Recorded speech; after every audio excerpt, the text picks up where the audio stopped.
Assalamualaikum warahmatullahi wabarakatuh. Halo semuanya.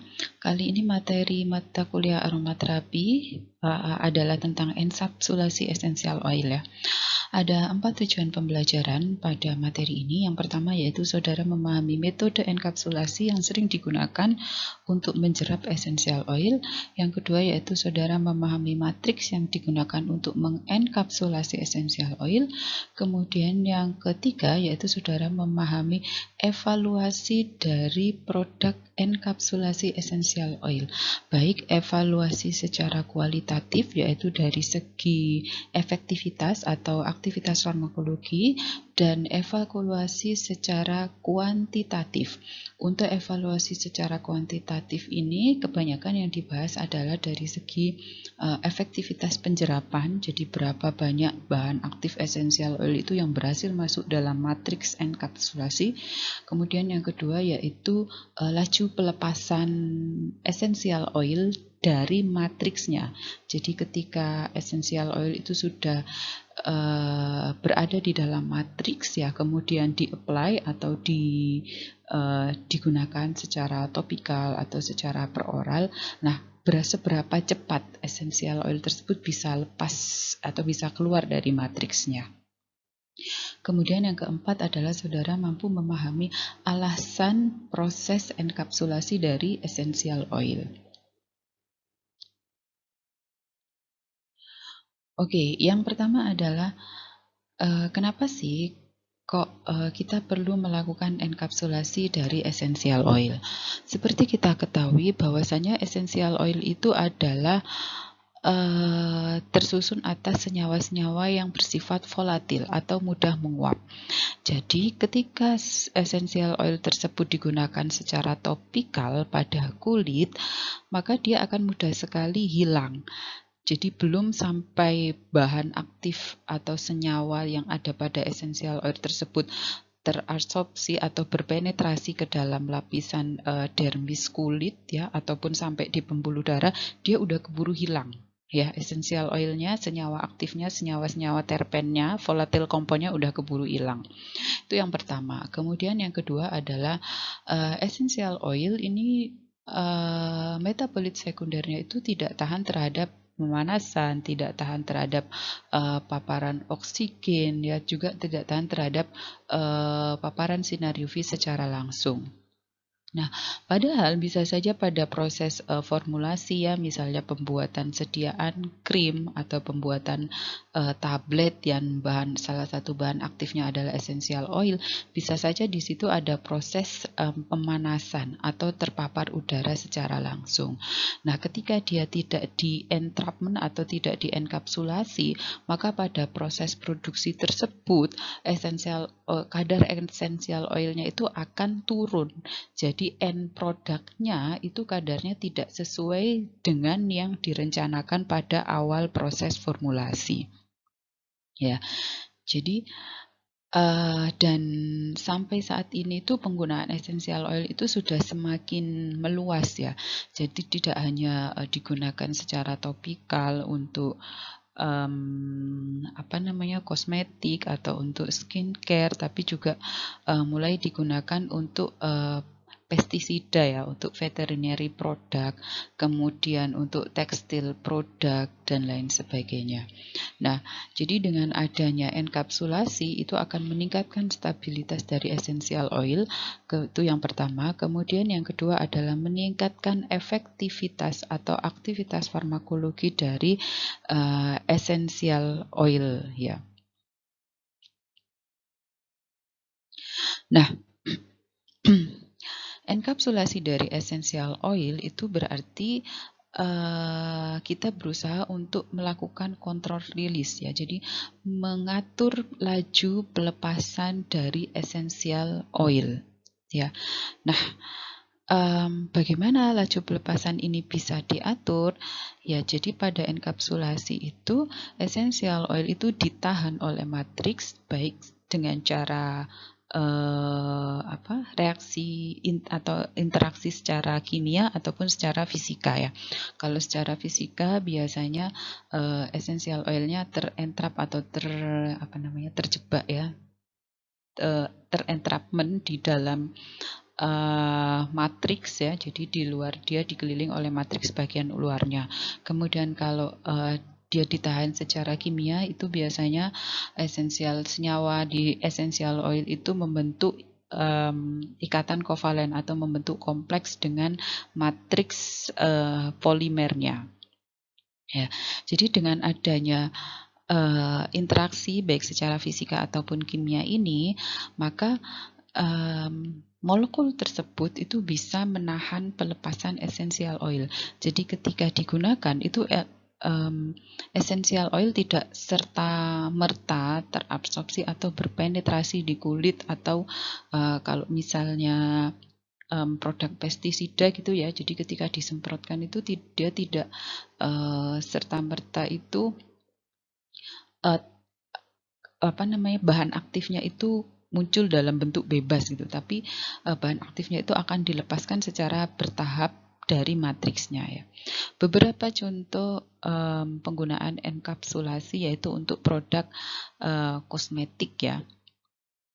Kemudian bisa juga untuk pestisida. Jadi kalau pestisida ini memang tujuannya adalah memperlambat laju pelepasan dari active agent-nya, dalam hal ini dari essential oil-nya ya. Dan jadi gimana caranya supaya laju pelepasan minimum itu adalah kadar minimum yang diperlukan untuk mencapai efisiensi dari aktivitas pestisida gitu. Jadi ketika active agent atau essential oil-nya ini lepas dari matriks pertama kali ya, itu konsentrasinya sudah mencapai kadar minimum untuk menimbulkan efek sebagai sebagai pestisida gitu. Dan maksimum rilisnya itu adalah ditentukan oleh toksisitasnya. Jadi gimana caranya supaya ketika active agent atau essential oil-nya itu lepas dari matriks ya, itu kadar di lingkungan sekitarnya itu tidak melebihi dari batas toksisitas. Ya, paham ya di sini. Jadi kadar minimum yang dilepaskan itu adalah kadar minimum yang diperlukan untuk menimbulkan atau menimbulkan efek pestisida. Kemudian kadar maksimum itu adalah kadar paling tinggi dari active agent yang lepas pada matriks dan tidak mencapai batas toksisitas dari essential oil. Nah, ini adalah contoh dari grafik laju pelepasan biopestisida ya. Jadi kalau dari grafik di sini kita bisa lihat, jadi ini adalah garis dari efisiensi. Garis dari efisiensi ini adalah batas minimum konsentrasi yang dibutuhkan untuk menimbulkan efek pestisida ya. Kemudian ini adalah garis maksimum dari toksisitas ya. Ini batas toksisitasnya. Jadi ini konsentrasi di mana ketika kadar dari active agent-nya itu mencapai segini, maka dia akan menimbulkan efek toksisitas. Nah, pada kontrol rilis biopestisida itu kita bisa lihat di sini terjadi pelepasan secara bertahap ya, sehingga dia mencapai konsentrasi antara batas minimum efisiensi dan batas maksimum toksisitas ya. Jadi steady state-nya ini ya, jadi steady state-nya ini tidak mencapai konsentrasi atau tidak mencapai kadar toksik ya. Oke, itu contoh untuk case pestisida. Nah, ini beberapa tujuan dari enkapsulasi essential oil. Yang pertama yaitu mengubah pengaruh fragrance atau essential oil ya terhadap objek atau terhadap penggunanya. Jadi misalnya essential oil tersebut bersifat iritatif gitu ya. Nah, ketika diformulasi dalam bentuk enkapsulasi itu maka sifat iritatifnya akan sangat-sangat berkurang karena ketika attach atau ketika bersentuhan dengan kulit ya, yang bersentuhan itu adalah bentuk enkapsulasinya, bukan essential oil langsung. Kemudian tujuan berikutnya adalah menambahkan fragrance atau EO ke produk tekstil ya.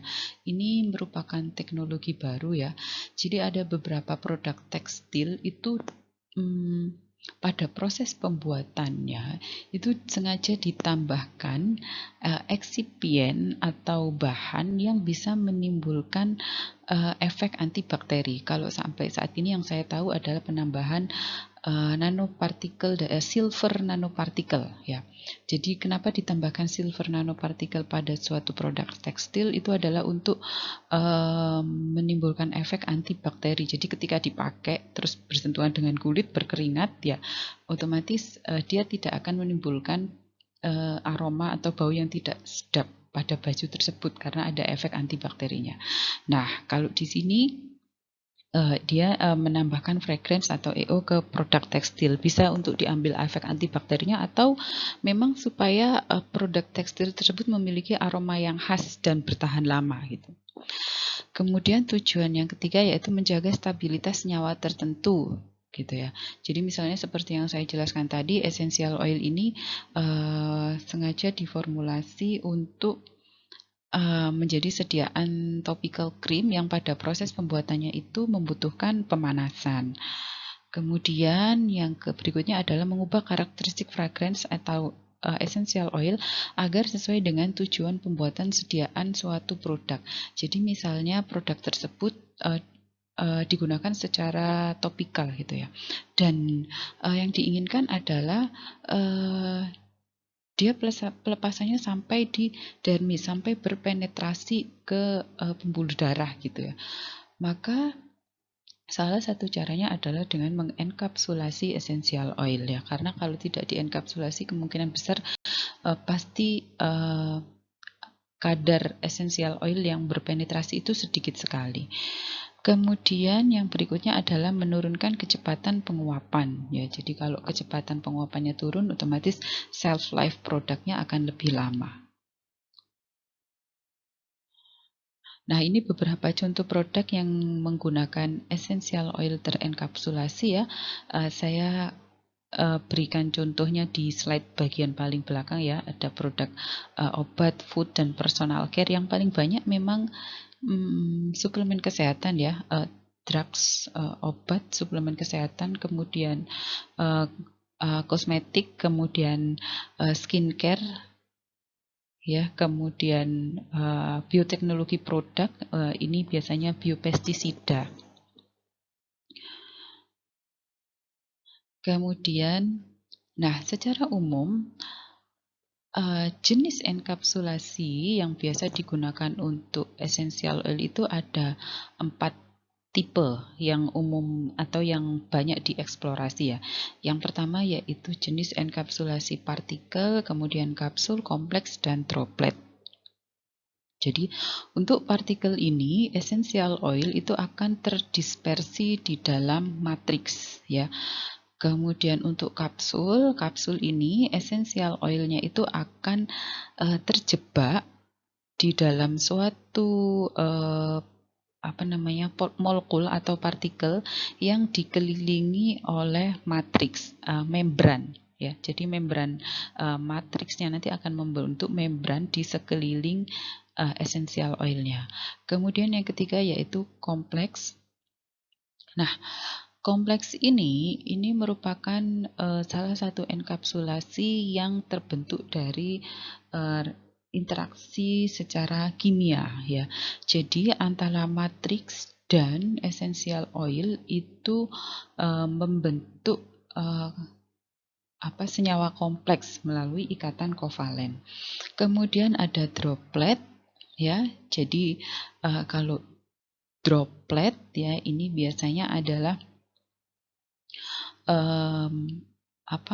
fine, ukuran essential oil dalam bentuk fine itu akan terdispersi di dalam pelarut ya. Nah, ini rangkuman dari tipe enkapsulasi dan metode pembuatannya serta matriks yang digunakan ya. Jadi untuk tipe enkapsulasi jenis droplet dan kapsul itu metode pembuatannya bisa dengan proses emulsification, kemudian coacervation, kemudian matriksnya itu bisa menggunakan trigliserida. Ini surfaktan saja ya, bukan matriks utamanya. Kemudian untuk coacervation bisa menggunakan matriks gelatin dan gum Arab. Kemudian untuk partikel, ini metode pembuatan enkapsulasinya bisa dengan spray dry, bisa juga dengan ionic gelatin. Kemudian matriksnya bisa menggunakan gum Arab, maltodextrin, alginat, kitosan. Kemudian untuk ionic gelatin ini menggunakan kitosan. Kemudian biasanya dikombinasi ya kitosannya. Kemudian kompleks, ini metode enkapsulasinya adalah complexation, ini menggunakan cyclodextrin dan turunannya. Kemudian ada lagi kapsul type nanoparticle, ini menggunakan nanoprecipitation, menggunakan PLGA. Kemudian bisa juga menggunakan kitosan. Kemudian kapsul type-nya film hydration.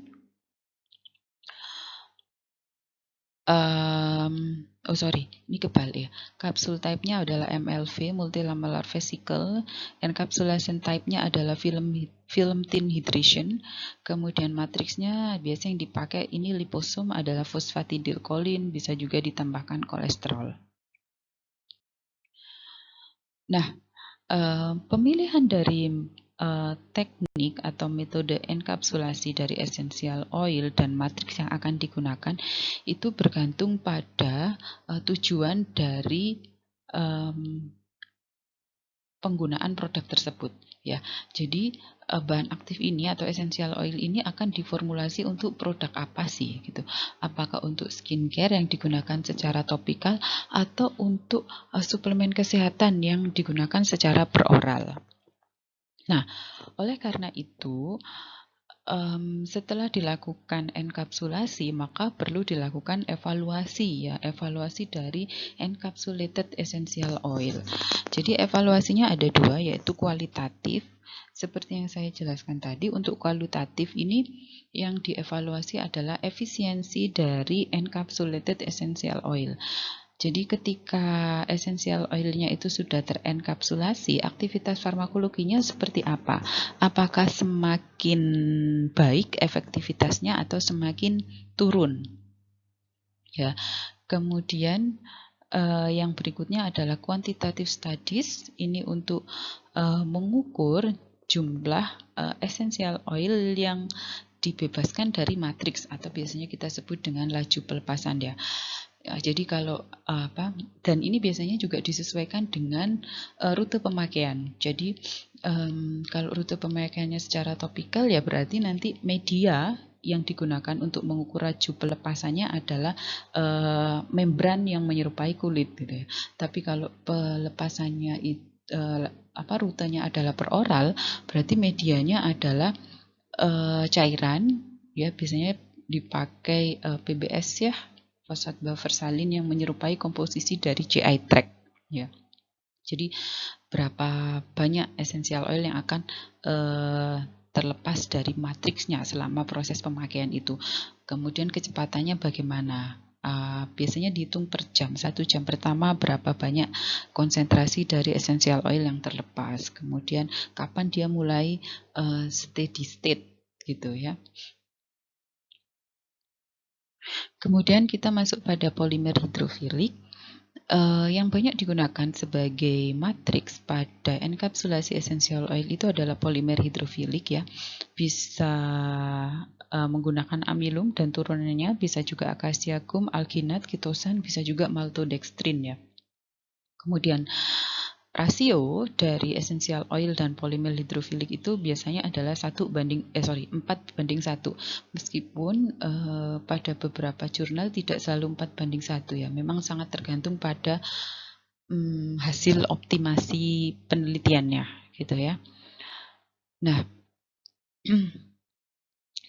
Pemilihan metode untuk enkapsulasi essential oil ini juga harus memperhatikan stabilitas dari essential oilnya.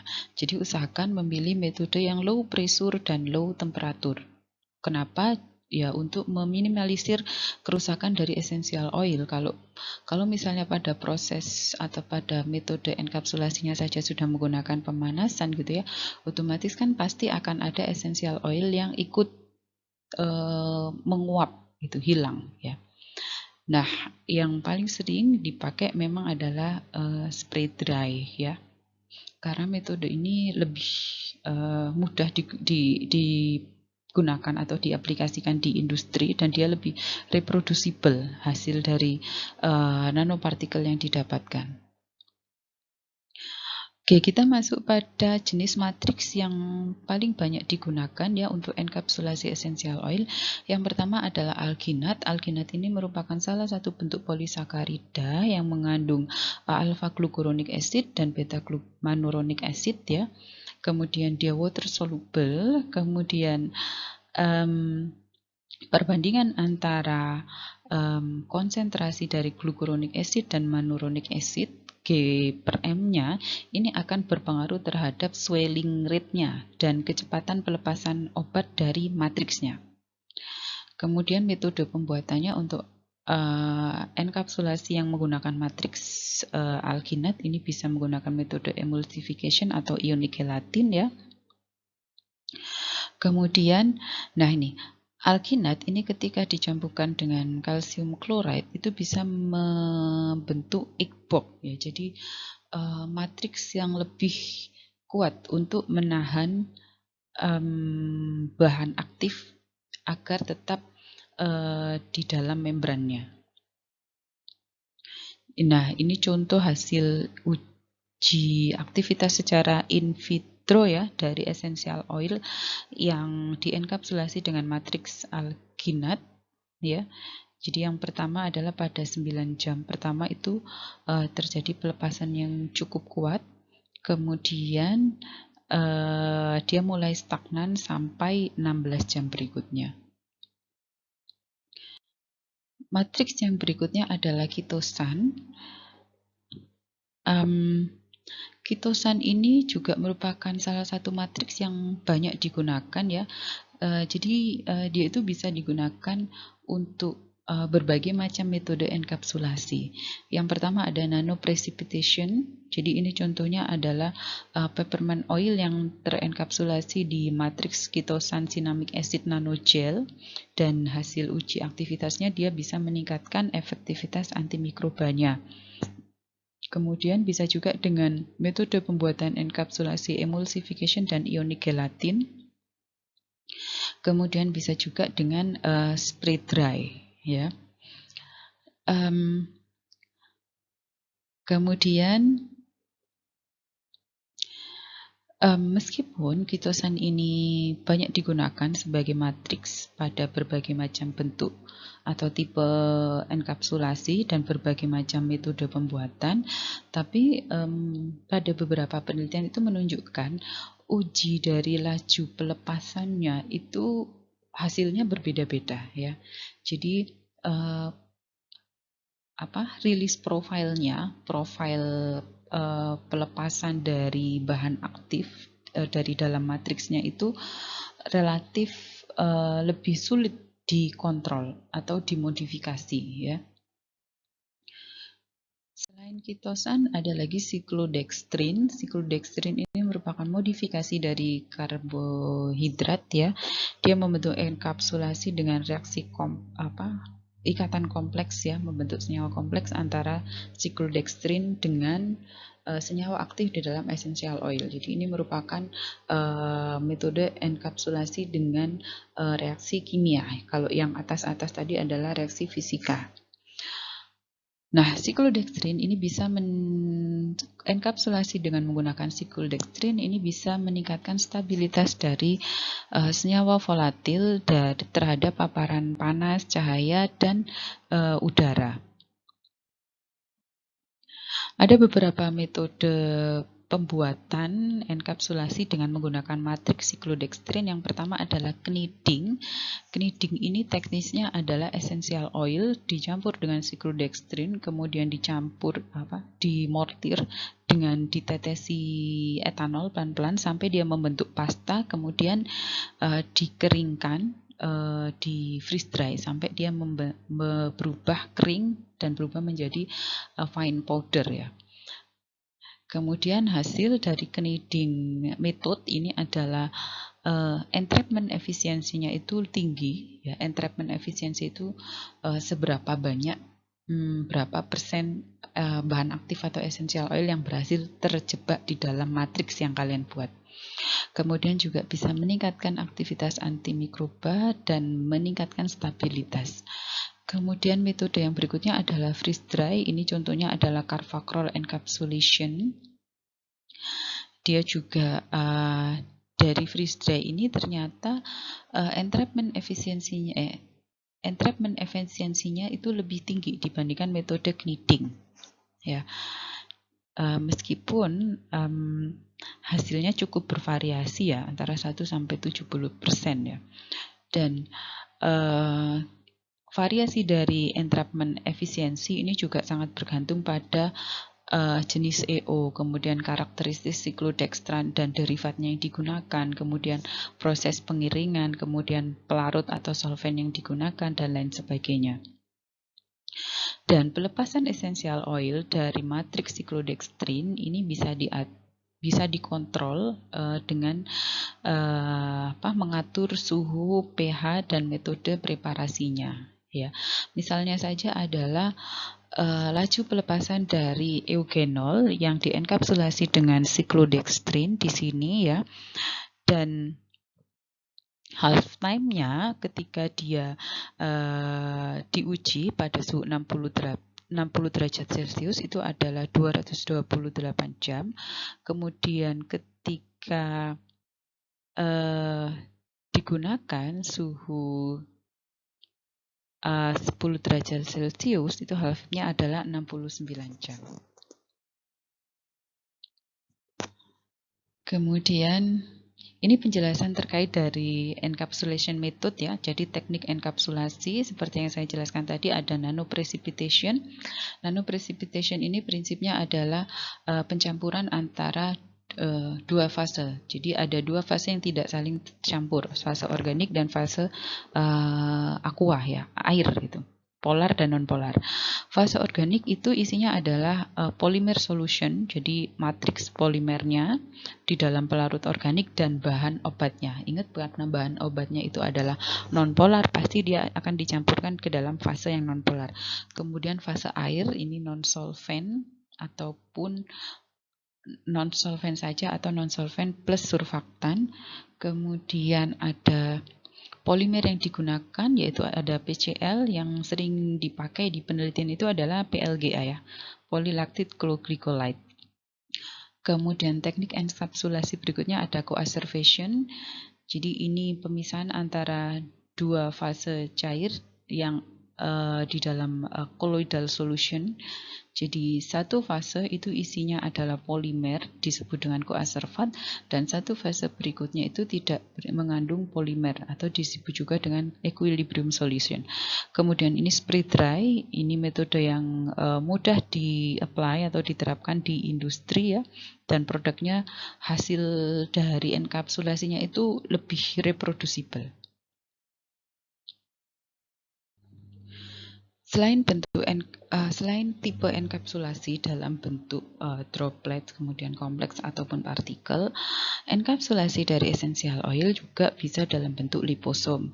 Tentu saja kalau liposom matriks yang digunakan adalah fosfatidilkolin, kemudian bisa juga ditambahkan kolesterol. Biasanya kalau ditambahkan kolesterol, lapisan membran liposom yang terbentuk itu lebih rigid, lebih kuat ya. Kalau lebih rigid, otomatis bahan aktifnya itu lebih sulit keluar dari membran matriksnya. Kemudian metode pembuatannya adalah dengan thin film hydration, ini yang paling sering dilakukan.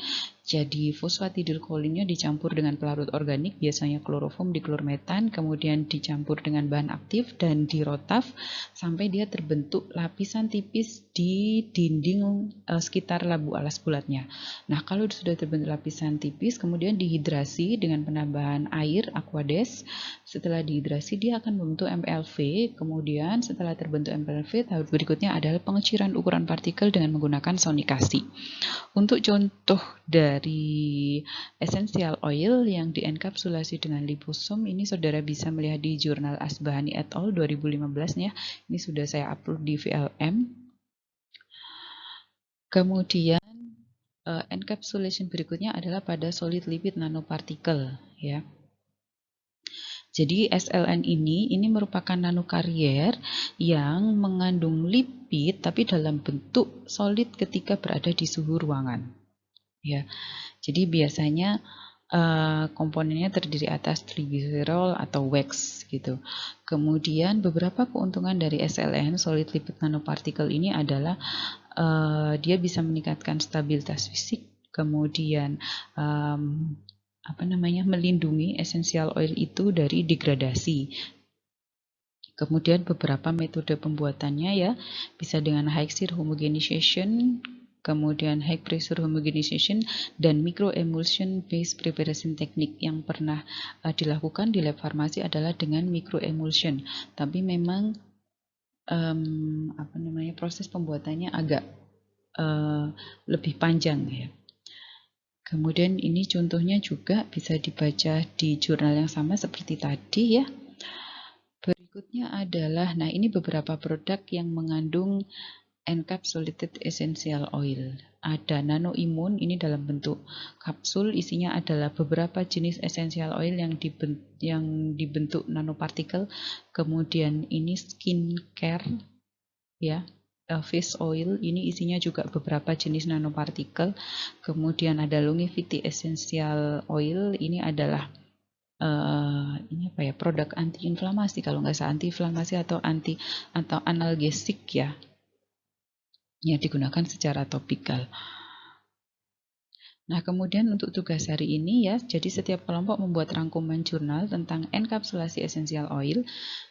Jadi harus lengkap metodenya seperti apa, matriks yang digunakan apa, dan analisis hasil enkapsulasinya. Analisisnya meliputi entrapment efisiensi, kemudian release rate-nya atau laju pelepasan, kalau ada sekalian hasil uji aktivitasnya. Ya, kalau ada. Biasanya kalau antimikroba gitu pasti ada.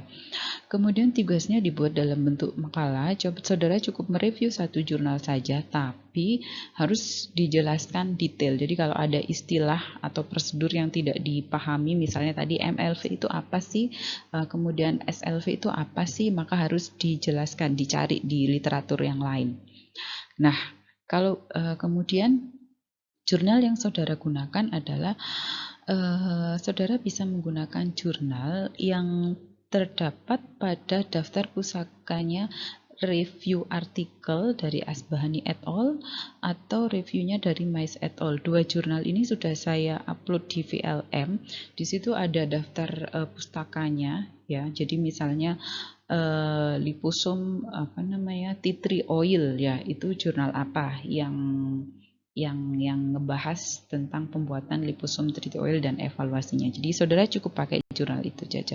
Dan usahakan setiap kelompok beda jurnalnya. Itu ada banyak sekali jurnal dalam review tersebut, pasti cukup untuk sekitar, kalian berapa kelompok? 13 ya, 13 kelompok. Demikian saya akhiri kuliah untuk hari ini. Selamat belajar, semoga bermanfaat. Assalamualaikum warahmatullahi wabarakatuh.